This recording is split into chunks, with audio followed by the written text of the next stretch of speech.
그 말씀을 소화시킬 때 하나님이 우리에게 큰 축복으로 역사하십니다. 마가복음 9장 보시기 전에 우리 같이 함께 기도하시면서 아버지 하나님 감사합니다. 하나님께서 우리에게 영혼의 양식 말씀을 주시길 감사합니다. 이 말씀을 통해서 오늘도 잘 소화해서 하나님의 영의 양식으로 우리가 강건케 도와주시고, 그러므로 오늘날 살아가는데 하나님의 축복을 살게 도와주시고 영원한 나라를 소유하는 우리들의 놀라운 축복을 계속 이어갈 수 있도록 축복해 주옵소서.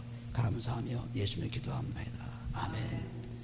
9장 1절을 보시면은 또 저희에게 이르시되 내가 진실로 너희에게 이르노니 여기 섰는 사람 중에 죽기 전에 하나님의 나라가 권능으로 임하신 것을 볼 자들도 있느니라 하시니라.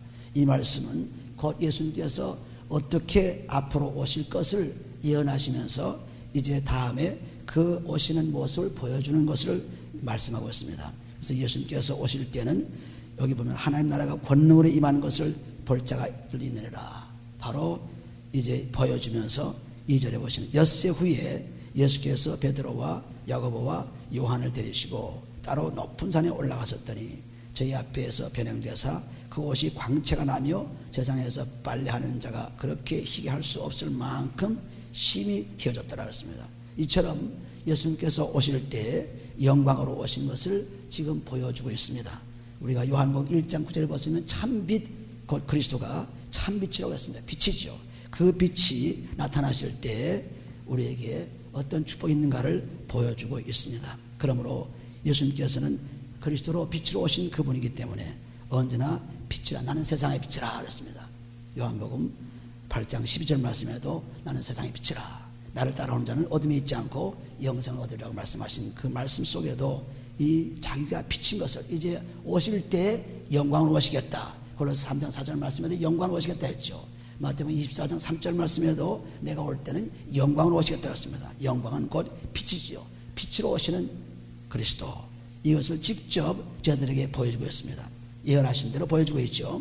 3절에 보시면은 그 옷이 광채가 나며 세상에서 빨래하는 자가 그렇게 희게 할 수 없을 만큼 심히 휘어졌더라. 이에 엘리야가 모세와 함께 저에게 나타나 예수로 더불어 말씀하거늘 베드로가 예수께 고하되 라삐여 우리가 여기 있는 것이 좋사오니 우리가 초막 셋을 짓되 하나는 주를 위하여 하나는 모세를 위하여 하나는 엘리야를 위하여 하사이다 하니, 이제 이런 예수님께서 나타나신 그때에 보니까 엘리야와 모세가 예수님과 함께 있는 것을 보았습니다. 그럴 때 이 제자들은 어떻게 생각했습니까? 라삐여 선생님이여 우리가 여기 있는 것이 좋사오니 우리가 초막 셋을 짓되 하나는 주를 위해서 하나는 모세를 위해서 하나는 엘리야를 위하여 하사이다 하니 이는 저희가 신이 무서워함으로 저가 무슨 말을 하는지 알지 못합니다. 아직도 제자들은 이제 하나님을, 예수 그리스도를 그냥 초막 속에 가둬 놓고 그렇게 성전에 가둬 놓고 그렇게 모시려고 하는 것입니다. 그러나 예수님께서는 우리에게 성령 주어서 우리 각 사람이 성전에 되어서 이 건물이 아니라, 성전의 건물이 아니라 각 사람 몸에 들어가서 계시겠다고 했습니다. 고린도전서 3장 10절에 보시면 우리 몸이 다 성전 되었다고 했죠. 왜냐하면 그리스도께서 오셔서 그분이 우리에게 성전을 만드셨습니다. 성령으로 성전을 만들었죠. 그런데 아직 제자들은 아직도 성전에다가 엘리야도 그리고 여기 모세도 그리고 예수님도 가둬놓고 살려고 하는 것입니다. 엘리야는 선자들의 그 예언 선자의 아주 대표적인 그러한 사람이죠. 또 모세는 이스라엘 민족을 잘 이끌어내어서 율법까지 받은 사람입니다. 그래서 이 엘리야나 모세는 굉장한 인물들이죠. 그런데 그런 인물과 예수님이 말씀하실 때 이 제자들의 생각은 그렇게 되었습니다. 그러나 보시면은 7절에 마침 구름이 와서 저희를 덮으며 구름 속에서 소리가 나되 이는 내 사랑하는 아들이니 너희는 저의 말을 들으라 하는 줄 알았습니다. 모세의 말도 엘리야 말도 귀그리지 말고 내 말을 들으라. 예전엔 모세와 엘리야는 예수님 오시기까지의 선자들이요, 예수님 오시기까지 인물들이었습니다. 그래서 이제 더 이상 모세를 보지 말고 엘리야를 보지 말고 나를 보라. 그러니까 막 누가복음 24장 44절에 보시면은 모세의 율법도 시편의 글도 선자의 글도 전부 나에 대한 말이다 그랬습니다. 그리스도에 대한 말. 그러니까 우리는 말씀을 볼 때 모세에서 그리고 엘리야에서 아브라함에서 전부 그리스도를 봐야죠. 그런데 많은 사람들이 아브라함을 자꾸 보게 됩니다.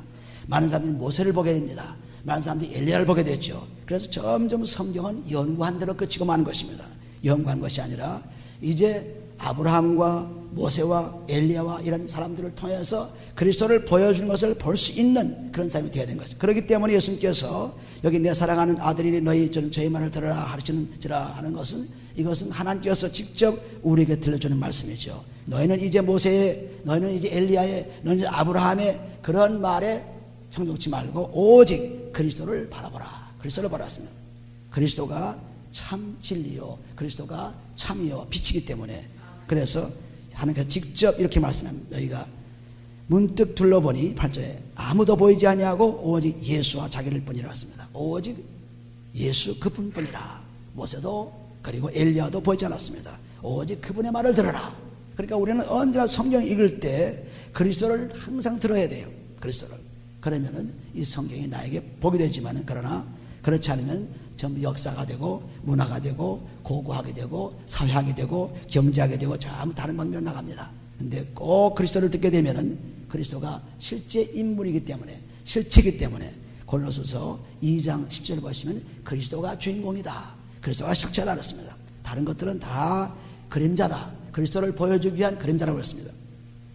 그러므로 그 다음 9절에 보시면 저희가 산에서 내려올 때 예수께서 경계하시되 인자가 죽은 가운데서 살아날 때까지는 본 것을 아무에게도 이르지 말라 하시니, 예수님께서 부활하기까지는 이런 소식을 얘기하지 말라. 이제 부활하신 다음에, 그 다음에 얼마든지 말할 수 있으니까 10절에 보시면 저희가 이 말씀을 마음에 두며 서로 문의하되 죽은 자가 가운데 살아나는 것이 무엇일까 하고 예수께 묻자와 가로되 어찌하여 서기관들과 엘리야가 먼저 와야 하리라 하나이까. 그래서 엘리야가 과연 먼저 와서 모든 것을 회복하거니와 어찌 인자에 대하여 기록하기를 많은 고난을 받고 멸시를 당하리라 하였느냐. 그러나 내가 너에게 이르노니 엘리야가 왔을 때 기록된 바와 같이 사람들이 임의로 대화했느니라 하시나습니다. 엘리야가 왔다고 했습니다. 엘리야가, 그 엘리야가 온다는 그 예언이 말라기 4장 5절에 나와 있어요. 말라기 4장 5절에 엘리야가 오신다, 엘리야가 와야만 회개의 역사가 일어난다고 말했습니다. 그런데 그 엘리야가 누구냐? 우리가 마태복음 11장 10절에 보시면 엘리야는 바로 누구냐 하면 요한, 세례 요한이라고 말씀했습니다. 그래서 벌써 왔는데도 불구하고 모르고 있습니다. 그러므로 엘리야는 이미 와서, 지금 엘리야가 와서 내가 오는 것을 계속 말씀하고 있다는 것을 기록하고 있죠. 그 사람들이 회개치 않고 눈이 어두면 성경 말씀을 볼 수 없습니다. 아무리 보고 싶어도 볼 수 없죠. 회개해서 마음이 깨끗해가지고, 그리고 뭔가 마음이 정결해야만 하나님을 볼 수 있어요. 마음이 청결한 자는 하나님을 볼 것이요, 마태복음 4장 8절의 말씀인 것처럼 청결하지 않고는 절대 하나님 볼 수 없습니다. 그러니까 밤낮 우리가 머리로서 하나님 보려고 하고 눈으로 보려고 하지만은 우리 마음이 열리지 않으면 절대로 볼 수가 없죠. 마음이 청결해 볼 수 있습니다. 그래서 이 사람들도 엘리야가 온 것을 모르고 있습니다. 14절에 보면 저희가 이에 제자들에게 와서 보니 큰 무리가 들렀고 서기관들이 더불어 변론하더니 온 무리가 곧 예수를 보고 심히 놀라며 달려와 문하라. 여기도 보면은 서기관과 바리새인들은 계속 질문하고 대답하고 변론하는 것입니다. 따지는 것입니다. 율법을 가지고 따지는 거죠. 그러나 그 따지는 시대는 지나고 이제는 온전히 실체의 하나님의 아들이 우리 속에 와 계시는 그러한 믿음으로 오신 분이기 때문에 이제는 따지는 것이 아니라 이제는 믿는 것이죠. 우리는 변론하면 망합니다. 따지면 망합니다. 그래서 여기 서기관들 바리새인들이 따지고 예수님께 자꾸 대항하기 때문에 결국 복을 못 받았죠. 우리는 이 믿음을 가지고 그대로 받아들여야지, 이론으로, 생각으로, 전통으로, 연구로 말씀을 보게 되면 전혀 딴 것이 되죠. 그래서 17절에 보시면 무리 중에 하나가 대답하여 선생님, 벙어리 귀신 들린 내 아들을 선생님께 데려왔나이다. 귀신이 어디서든지 저를 잡으면 거꾸로 저 거품을 흘리며 이를 갈며 그리고 파리하여 가는지라. 내가 선생의 저들에게 내어 쫓아달라 하였으나 저희가 능히 하지 못하더이다. 어떤 사람이 아들을 데려와서 그 병난 아들을, 귀신 들린 아들을 데려와서 이제 예수님께 고쳐달라고 했을 때 저들이 못 고쳤습니다.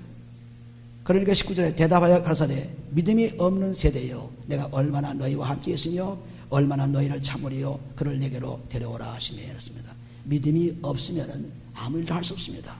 믿음이 있어야 뭘 할 수 있죠. 그래서 믿음이 없는 세대, 지금 믿음이 없이 나아지는 세대, 그냥 세상 속에 사는 세대, 이런 세대를 지금 한탄하시면서 주님께서 말씀하시죠. 너희와 함께 있으며 얼마나 너희를 참으리요 그를 내게로 데려오라 하시며 이에 데리고 오니 귀신이 예수를 보고 곧 그 아이로 심히 경련을 일으키게 하는지라 저가 땅에 엎드려져 굴며 거품 흘리더라 그랬습니다. 온전히 예수님 만나자마자 아무 말도 안 해도 벌써 귀신은 놀라고 떠오는 것입니다. 예수께서 그 아비에게 물으시되 언제부터 이렇게 되었느냐 하시니 가로되 어릴 때부터이니이다. 귀신이 저를 죽이려고 불과 물에 자주 던졌나이다. 아마도 이것은 에필lep시에 걸린 그러한 아이 같습니다. 그래서 이렇게 넘어지고 자빠지고 야단을 치죠. 그래서 예수께서 이르시되 할 수 있거든이 무슨 말이냐. 여기 보면 그러나 무엇을 하실 수 있거든 우리를 불쌍히 여기서 도와주옵소서 할 때 아버지의 간절한 그 호소를 할 때 예수께서 이르시되 할 수 있거든이 무엇인 말이냐. 믿는 자에게는 능치 못할 일이 없습니다. 믿는 자는 다 할 수 있다는 말씀입니다. 믿는 자는. 그래서 그리스도를 믿고 그리스도로서 저사함받은 사람, 그리스도로서 생명 얻은 사람들은 믿음으로 모든 것을 이겨낼 수 있습니다. 그래서 믿음이 없이는 아무것도 할 수 없죠. 20절에 보시면 그는 곧 그 아이의 아비가 소리를 질러 가로되 내가 믿나이다 나의 믿음 없는 것을 도와줘서 하더라 그랬습니다. 예수께서 물 위에 달려 모이는 것을 보시고 그 더러운 귀신을 꾸짖어 가라사대 벙어리 되고 귀먹은 귀신아 내가 내게 명하노니 그 아이에게서 나오고 다시 들어가지 말라 하시며 그래서 예수님께서 귀신을 쫓을 때 어떤 귀신이나 이런 벙어리 되고 귀머거리 된 귀신이라고 분명히 꼬집어 뜯으면서 그렇게 명령을 했습니다. 그냥 귀신 나가는 것이 아니라 여기 보면 귀먹고 그리고 병어리 된 이 귀신아 나가라고 명령하십니다. 그래서 우리가 귀신을 명령 쫓을 때도 예수를 쫓을 때도 분명하게 그 귀신이 무엇인지 알고 쫓는 거하고 그렇지 않은 건 큰 차이가 있습니다. 그러므로 귀신아 나가라 하는데 그 귀신이 무엇인지를 어떤 귀신인지 알고 정확하게 명령했을 때 귀신은 떠나갑니다. 내가 내게 명하노니 그 아이에게서 나오고 다시 들어가지 말라니. 귀신은 곧 하나님을 대항하는 영들이죠. 그 대항하는 영들의 두목이 바로 마귀입니다. 사탄입니다.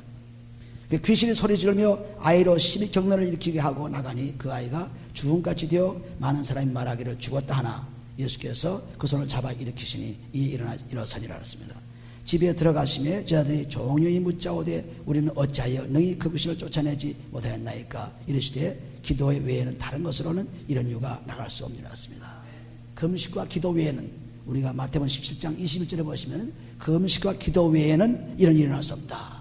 그러므로 우리는 하나님께 계속 기도하며 하나님의 의제 은혜의 보호자 앞에 나와서 하나님의 도움을 받지 않고는 우리는 아무것도 할 수 없습니다. 그래서 기도는 하나님의 보호자에 나가는 것입니다. 하나님의 보호자에. 그래서 우리가 히브리서 4장에 보시면 히브리서 4장 기도는 바로 하나님의 도움받는 것인데 히브리서 4장 16절에 보시면은 그러므로 우리가 긍휼하심을 받고 때를 따라 도움는 은혜를 얻게 하여 은혜의 보좌 앞에 담대히 나갈지라 했습니다. 이것이 기도입니다. 그냥 보통 한 말이 기도가 아니라 기도는 하나님의 은혜의 보좌 앞에 담대하게 예수님으로 나가는 거예요. 그러므로 우리가 긍휼하심을 받고 때를 따라 도움는 은혜를 얻게 하여 은혜의 보좌 앞에 담대히 나갈지라 했습니다. 이것이 바로 믿음입니다. 믿음을 통한 기도죠. 이 기도는 꼭 역사하는 기도가 되죠. 그래서 기도를 통해서 우리는 얼마든지 하나님의 능력을 체험하는 그러한 축복을 누릴 수 있습니다. 여기도 할 수 있거든 무슨 말이냐. 믿는 자는 다 할 수 있다. 어떻게? 기도를 통해서 금식과 기도를 통해서 하나님의 축복하신 것을 볼 수 있습니다. 그러므로 우리 앞에 놓여진 어떤 문제는 상관없지요. 그리스도 그분의 죄사함의 피의 역사가 우리 속에 역사하시면 믿음으로 얼마든지 해낼 수가 있습니다.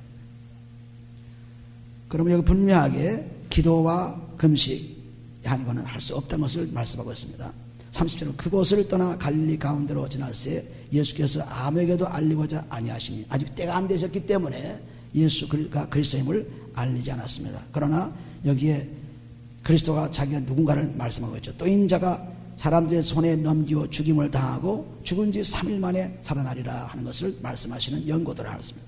여기 보면은 예수님께서 그리스도로서 화목제물이 되어 3일 만에 살아나는 것이 그렇게 중요한 말씀입니다. 3일 만에 부활하신 그리스도. 그래서 우리의 죄를 다 용서한 그리스도.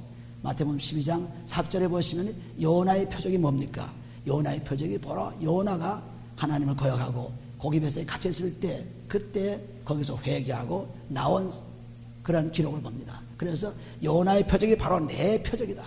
내가 보일 표적은 바로 요나의 표적이다. 내가 3일 동안 우리 죄를 위해서 어둠 속에 있다가 다시 살아나서 이제 우리의 죄를 다 용서해주고 생명을 주시라는 약속을 드렸습니다. 그러므로 우리가 하나님께서 왜 예수 그리스도가 그리스도로 되어서 3일 만에 부활하신 것을 우리가 분명히 아셔야죠.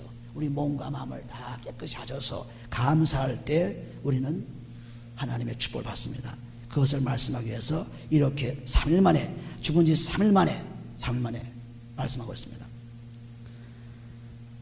그런데 보시면 30절을 보시면은 그러나 제자들은 이 말씀을 깨닫지 못하고 묻기도 무서워하더랬습니다. 이 말씀이 무엇인지 깨닫지 못했습니다. 예수님께서 부활하신 후에야 그때 말씀 생각나죠. 33절 가버나움에 이르되 저비에 계실 때 제자들에게 이르시되 너희가 노중에서 서로 토론한 것이 무엇이냐 하시되 저희가 잠잠하니 이는 노중에서 서로 누가 크냐 하고 쟁론하였습니다.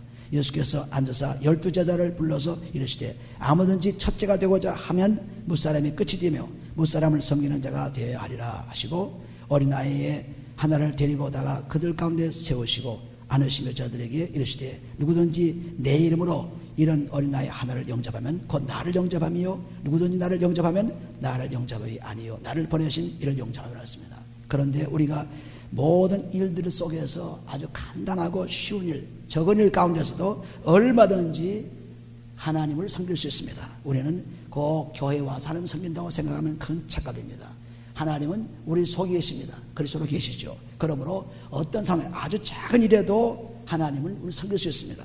오직 큰 일만 이상한 일만 하는 것이 아니라 오직 아주 평범한 일 가운데서 어린아이 하나를 데려다가 그들 가운데 세우시고 안으시며 저들에게 이르시되 누구든지 내 이름으로 이런 어린아이를 하나를 영접하면 곧 나를 영접한다 했습니다. 그러므로 우리는 그리스도를 믿는 자들이 얼마나 복받은 자인지 모릅니다. 그리스도를 믿게 되면은 그러한 축복을 우리가 누리게 되죠.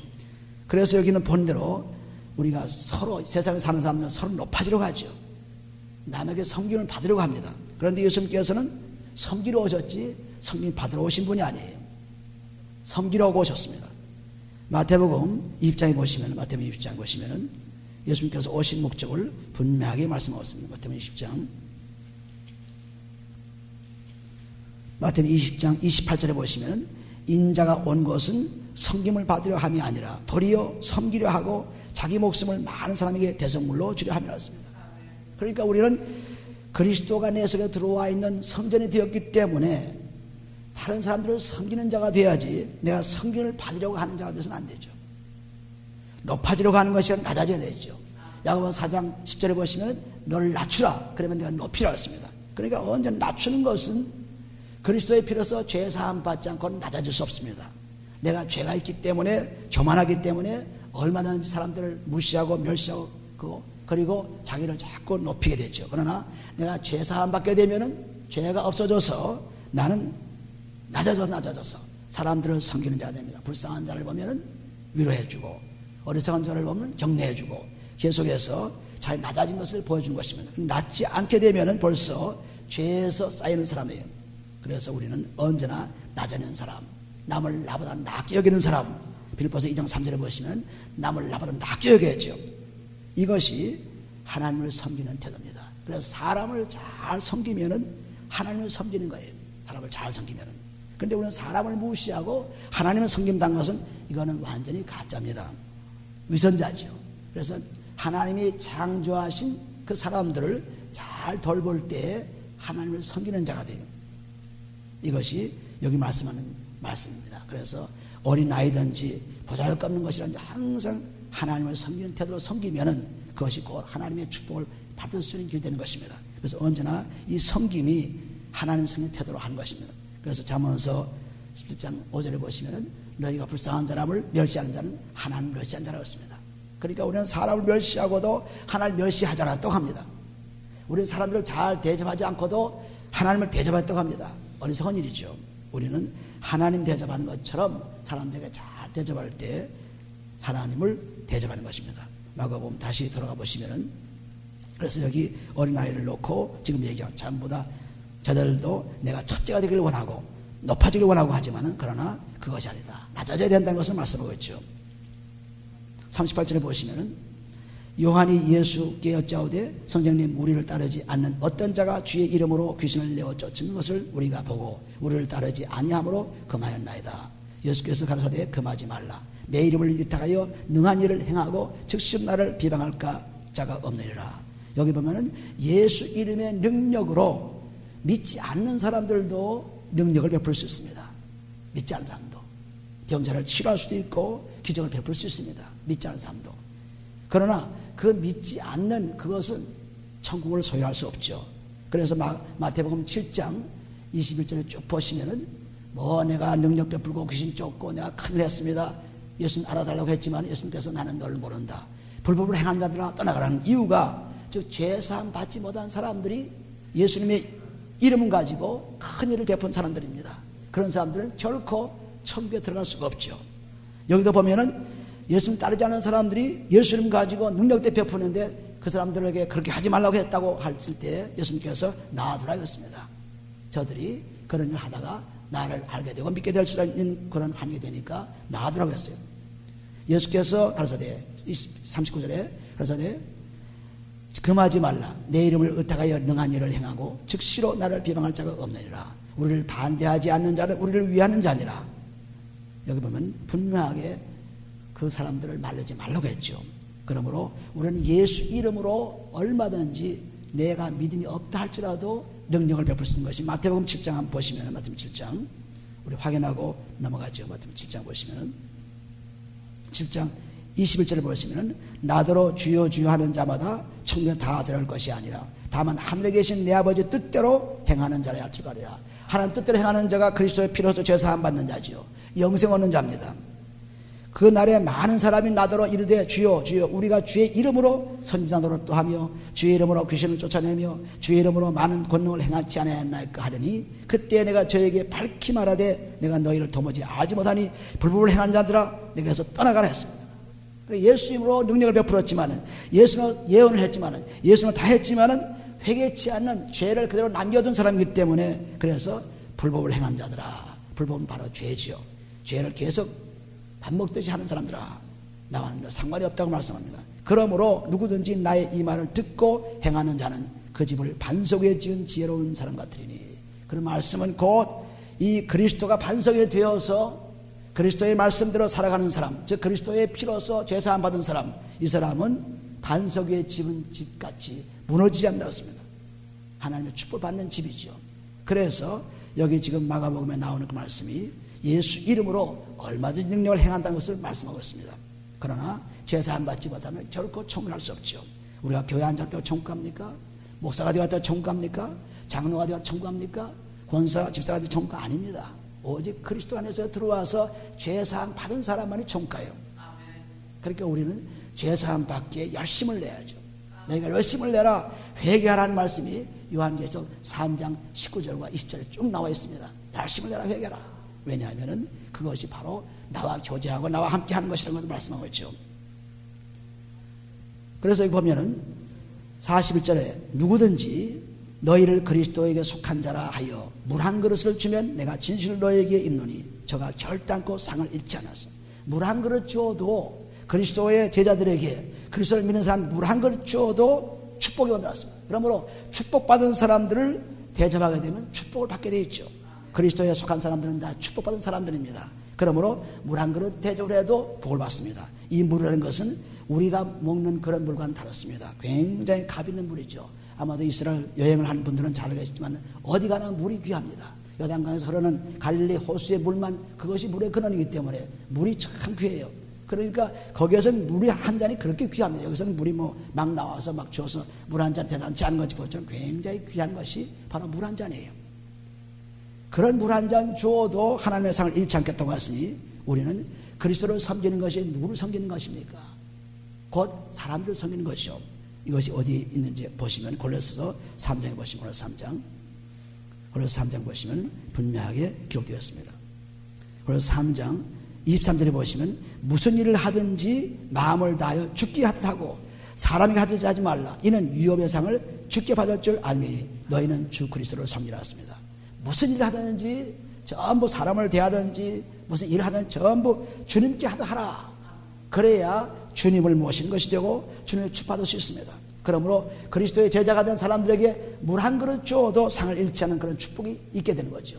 그러므로 우리는 이 그리스도의 사람들이 얼마나 귀한 분이라는 걸 알 수 있습니다. 우리는 그냥 망하는 사람들, 우리는 참으로 세상에서 죄 많은 사람들, 이런 사람들을 대접하려고 애쓰지 말고 그리스도의 사람들을 대접하세요. 그러면 그 축복이 우리에게 임하는 거죠.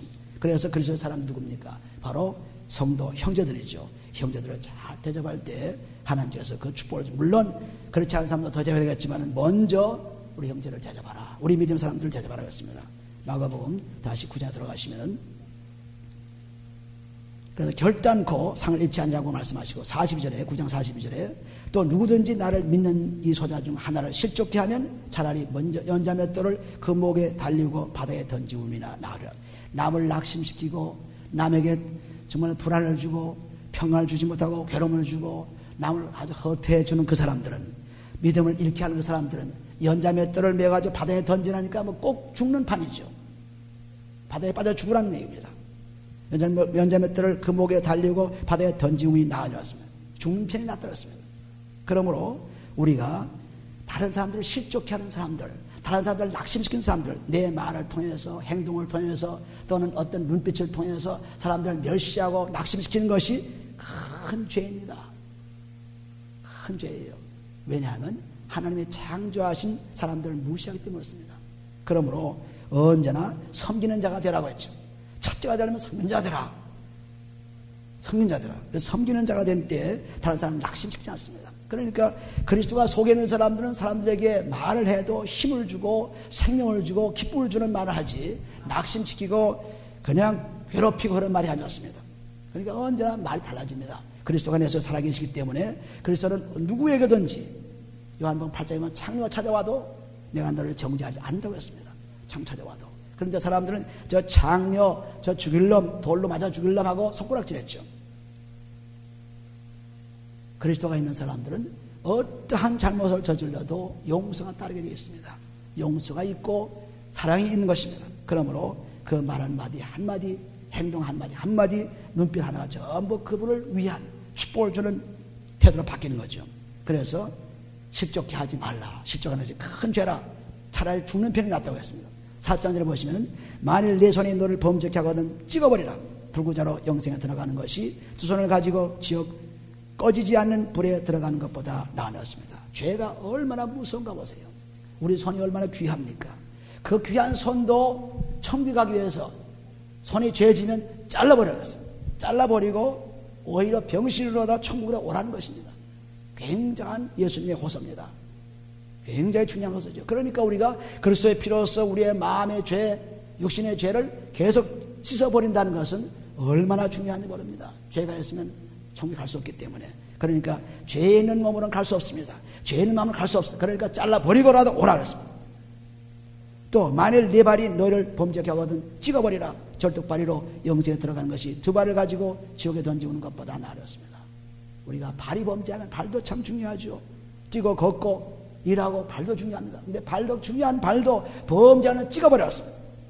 찍어버리고 병신이라도 천국에 오라는 예수님의 간절한 호소입니다.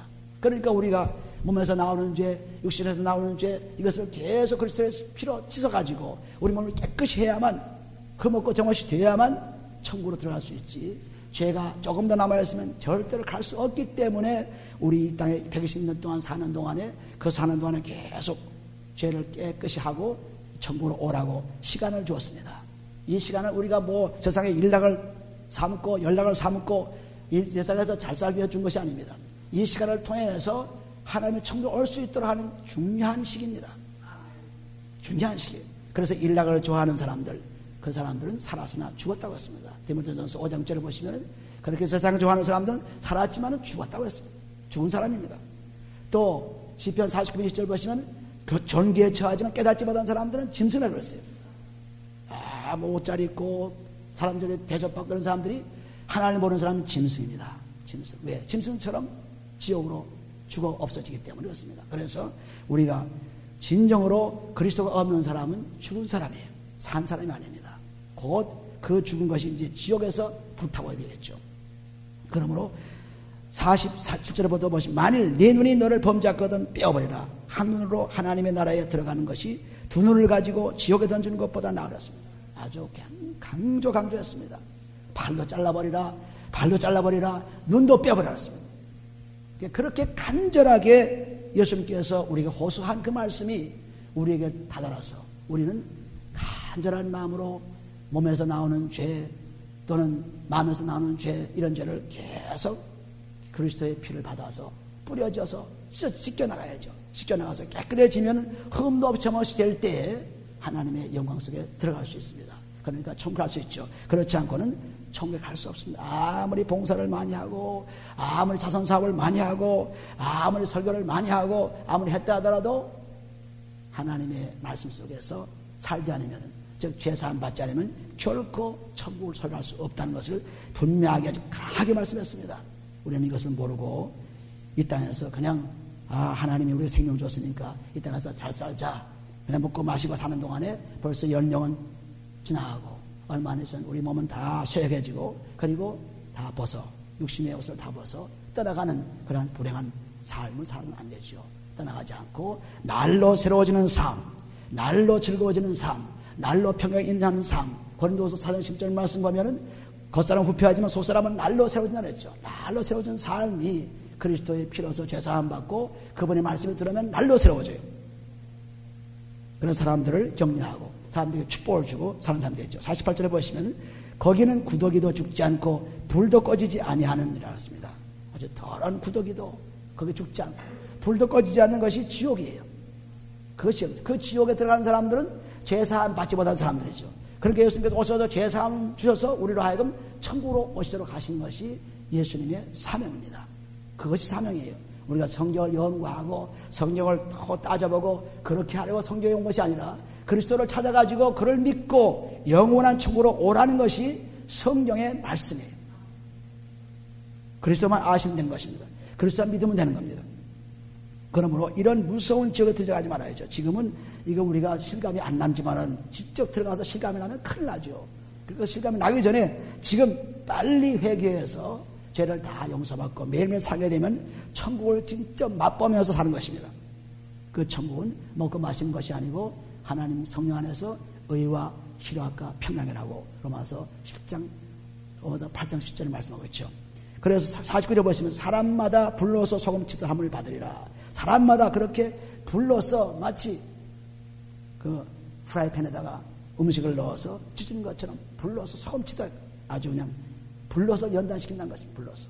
그러니 얼마나 무서운 것이 있습니다. 그러나 그리스도를 믿고 그리스도와 함께 제사 받는 사람은 이건 무서운 거 하나 필요 없죠. 무서워할 필요 없습니다. 두려워할 필요 없습니다. 우리 앞에는 더 좋은 하나님의 소망의 나라가 우리가 기다리고 있기 때문입니다. 그러니까 50절에 보시면 소금은 좋은 것이로되 만일 소금이 그 맛을 잃으면 무엇으로 잊을 짜게 하리요. 소금. 우리가 믿는 것은 참 좋지만은 그 믿음이 행함으로 나오지 않으면 무슨 소용이 있어요, 믿음이. 야고보서 2장 7절 보시면 행함이 없는 믿음은 죽은 믿음이라. 임부로 믿고 우리가 예식으로 믿고 그래서 소용없죠. 오직 행함으로 소금은 좋은 것이로되 만일 소금이 그 맛을 잃으면 무엇을 짜게 하리요. 우리가 믿음이 있다고 하지만은 그것이 행함이 없는 믿음이라고 무슨 소용이 있겠어요. 소용이 없다 그랬어요. 소금이 그 맛을 잃게 되면 아무 소용없죠. 그리고 그 다음 보시면은 너희 속에 소금을 두고 서로 화목하라 하셨습니다. 소금을 두고 서로 화목하라. 이 소금은 우리가 출애굽기 30장 35절을 보시면은 이 소금은 성결케 하는 그런 소금이에요. 성결케. 제물들을 성결케 하고 뭘 성결케 하는 것입니다. 기구를 성결케 하고 또 이 소금은 모든 제물에게 뿌려졌습니다. 왜? 언약의 소금입니다. 약속의 소금이에요. 예물을 드려 하나님께 제사함 받는 약속의 소금. 레위기 2장 13절에 보시면은 언약의 소금이라고 했어요. 언약의 소금. 그래서 소금은 이처럼 우리에게 성결을 주고 약속을 주는 그러한 소금이에요. 그러니까 소금을 두어 서로 화목하라는 말씀은 깨끗한 마음을 가지고 사귀라는 말씀이에요. 야고보서 3장 18절 보시면은 화평을 하시며 화평을 이루는 것이 의의 열매라고 했어요. 의의 열매는 즉 죄사함 받고 의인 되어서 선한 일을 하는 열매가 뭐냐면 화평입니다. 다른 사람과 불화가 있으면 안 돼요. 다른 사람과 화평이 있어야 돼요. 화평이 있어야 돼요. 이 화평이 곧 사람들에게 축복을 주고 하나님 나라로 이끄는 것입니다. 소금을 두고 서로 화목하라. 소금을 두고 서로 즉 깨끗한 마음으로 제사함 받고 서로 사귀라. 제사함 받고 서로 화평 가져라. 그러니까 내가 지금 마음에 화평이 없고 내가 좀 불안하면 벌써 죄 속에 사는 사람입니다. 그런데 놀랍게도 그리스도의 피로 죄를 사함받게 되면 그 죄가 뭡니까? 질투, 시기, 정욕, 욕심, 간음, 도둑질, 살인, 다 죄 아닙니까? 그 죄가 내 몸에서 나올 때 그것을 그리스도의 피로서 몸과 마음을 깨끗이 씻어 놓으면은 하나님 말씀에 들어와서 감사가 넘치고 그래서 마음이 깨끗해지니까 다른 사람과 화목이 이루어져요. 마음이 깨끗하지 않으면 저 사람 거 내가 뺏어가져야지. 저 사람에게 사랑을 받아야지. 저 사람 좀 나한테 좀 무시를 당해봐라. 내가 좀 거기 앞에 와서 한번 어깨를 재봐야지. 그러니까 화목이 없죠. 깨끗한 마음이 있으면은 그 사람을 섬기는 마음이기 때문에 화목이 있습니다. 부부간에도 화목이 있고 친구와도 화목이 있고 또한 같이 일하는 사람들과 화목이 있습니다. 왜? 내 죄가 사함받아서 깨끗해졌기 때문에 소금을 두고 사귀라. 성적해야 된 마음으로 사귀라. 그러면 아주 사귐이 아주 재밌게 되죠. 그러니까 어떤 사람도 우리는 비난할 수 없습니다. 어떤 사람도 무시할 수 없습니다. 왜? 하나님이 만드신 분이기 때문에. 그러므로 모든 세상의 창조물이 전부 다 하나님 만드신 것인 그분의 것이기 때문에 그렇게 해서 짐승도 또한 모든 사물도 우리가 무시할 수 없죠. 저까지는 꽃들 저거 개, 짐승 아주 형편없이 다루는 아닙니다. 전부 하나님의 소유입니다. 하나님 소유 때문에 하나님의 소유를 찬양하는 이유가 바로 그분이 만드셨기 때문에 찬양을 하는 것입니다. 감사하는 것이죠. 그래서 우리가 이 화목은 의의 열매예요. 제사함 받은 사람의 열매입니다. 제사함 받았다 하는 증거 나타나는 거죠. 그런데 제사함 받아 나는 하나님 안에서 천국 갑니다 했지만 화목이 없으면 교회에 나왔다 열심히 예배를 드렸지만 집에 가서 지금 나가면서 벌써 차 탈 때부터 벌써 화내고 따지고 아이고 또 집에 가서 싸우고 그러면 그게 무슨 화목이에요. 의의 열매가 아니죠. 그러니까 사람들이 전부 그렇게 살아요. 외식으로 살죠. 잠깐 그냥 교회 왔다 가면은 된 줄 알아요. 아닙니다. 우리 마음이 변해야 돼요. 마음이 변하면 교회에 있거나 집에 있거나 가정에 있거나 직장에 있거나 상관이 없습니다. 언제나 화목이 있고 평강이 있죠. 그러니까 제자들도 엘리야를 위해서 모세를 위해 초막을 짓고 예수를 초막을 짓고 그 성전 속에다 가둬놓으려고 하지 말고 내가 지금 가지고 계신 성전이 있다. 그것이 성령이죠. 내 자신의 성전인데 뭘 성전을 지으려고 하냐. 바로 그리스도가 성전 아닙니까? 그리스도가 성전이에요. 그리스도가 교회의 몸입니다. 머리입니다. 그러므로 그리스도가 너의 성전이기 때문에 짓고 따지고 하지 말고 그리고 내 말만 들어라. 그리스도의 말씀만 들어라. 그러면은 너희가 영원히 천국을 갈 수 있는 축복을 누리라고 말씀하고 있습니다. 그러므로 우리가 사람들에게 화평이 없으면은 그 사람은 죄 속에 사는 사람입니다. 나는 죄가 없다고 아무리 따져봐도 아니라고 해도 죄가 있습니다. 화평이 있는 한 그 사람은 죄가 없는 아주 귀한 사람이죠. 그래서 오늘도 우리들은 소금을 두고 서로 화목하라 하는 말씀. 그리고 그리스도가 오실 때는 영광주 오시는 빛으로 오시는 그 말씀. 그래서 너는 세상의 빛이라. 마태복음 5장 15절 보시면 너는 세상의 빛이라. 그러니까 빛이 가두어 있지 않고 밖으로 나가서 사람들에게 선을 향하는 하나님의 말씀을 증거하는 사람 되는 거죠. 그런 분이기 때문에 우리는 이 마가복음 9장에서도 그리스도가 어떻게 오실지를 분명히 보여주셨고 그리고 네가 땅에 살 때 어떻게 살 것을 분명히 보여줬습니다. 팔이, 다리, 그리고 눈이 범죄하면 찍어버리고 온전히 청교할 준비를 하라는 것이 여기에 놀라운 설교의 말씀입니다. 오늘도 우리 이 말씀을 듣고 계속해서 그리스도의 피를 받아 우리 몸에 우리 마음에 뿌려서 깨끗이 씻어서 그 씻은 다음에 감사 속에 하나님의 말씀에 들어와서 우리가 서로 화목하고 서로 화평을 이루고 축복을 누리는 우리 다 되시기를 예수님으로 축원해드립니다. 기도합니다. 아버지 하나님 감사합니다. 하나님께서 예수를 이 땅에 보내주시고 그리스도로 죽게 하셔서 살게 하시는 은혜를 감사합니다. 그 은혜 가운데 오늘도 살 수 있게 되었사오니 육신의 몸이 그 은혜 속에 살면서 하나님의 놀라운 천국에 체험할 수 있도록 축복한 사랑을 감사합니다. 아버지 이제 소금을 두고 화목하는 우리들 되게 축복하시고 성결케 된 몸으로 주의 말씀에 증진이 되게 축복하시고 성결케 된 몸으로 주를 위하여 계속해서 사람들을 섬기고 사람들에게 축복을 주고 생명을 준 사람들을 바뀌어서 아버지 오시는 날 그리스도가 오시는 날 주님의 축복에 넘치는 영광의 자리에 갈 수 있도록 축복해 주옵소서. 축복하며 감사할 때 예수님의 기도합니다. 아멘.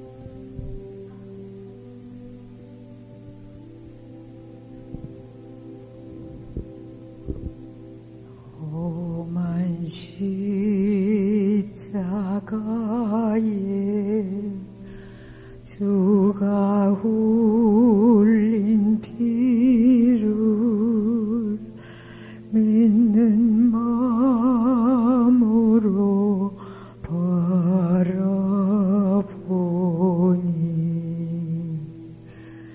나를 용서하고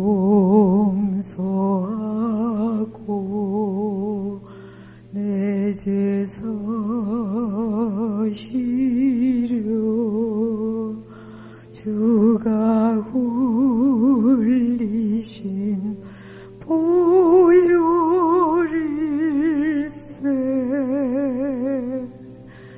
제 웃음이를 얻기까지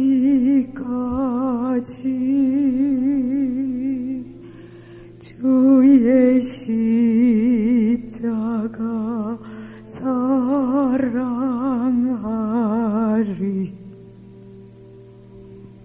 빛난 멸류관 받기까지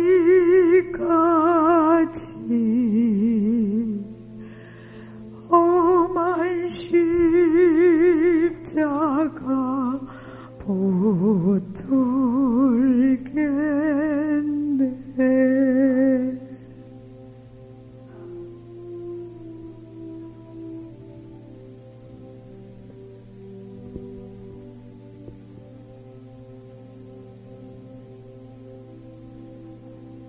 주가 예비하신 나의 본향집에 나를 부르실 그날까지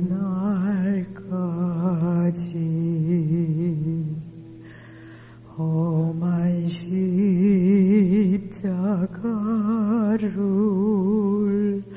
항상 달게 지고 내가 죽도록 충성하리 제 웃음이를 얻기까지 주의 십자가 사랑하리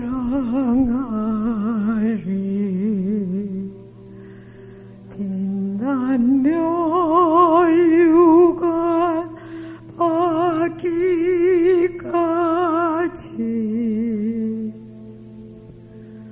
험한 십자가